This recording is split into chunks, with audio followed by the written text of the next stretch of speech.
3 gadus cerēju uz precētu vīrieti. Un ļoti ilgi nevarēja sadūšoties aiziet no darba uzņēmumā, kuru vada šis vīrietis. Un sieviete man lūdza, lai es noteikti padalos ar viņas stāstu, jo viņa uzskata, ka tas var palīdzēt cilvēkiem, kas ir nonākuši līdzīgā situācijā. Sievietei palīdzēja Akašu kroniku lasījums, kas iedeva informāciju no citiem apziņas līmeņiem, kas ir ārpus prāta būvētās drošības sistēmas, no loģikas. Ja. Un tas iedeva arī to enerģiju, kurus sauc par vitamīniem, kas palīdz iedot tieši tos impulsus, kādi nepieciešami cilvēkiem, lai viņš beidzot sev varētu palīdzēt.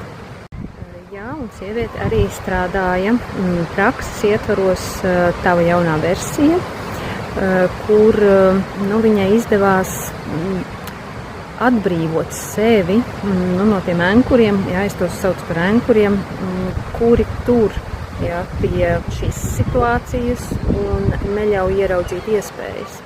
Un, lai arī šobrīd sieviete ir uzrakstījusi atlūgumu, viņa nezina, ko viņa tālāk darīs, bet viņai ir iekšējais miers un paļaušanās. Un vēl sieviete nebūtu nav viena, viņai ir 2 bērni, kuriem ir vajadzīga īpaša uzmanība, un viņiem ir nepieciešama mamma, kurai jābūt resursam. Un sievietei nav pilnīgi nekāda pamata uzskatīt, ka tagad ir sākušies grūti laiki un situācija pasliktināsies. Tieši otrādi. Viņa sev palīdzot ir atvērusi jaunas iespējas, jaunas durvis, par kurām iepriekš nezināja.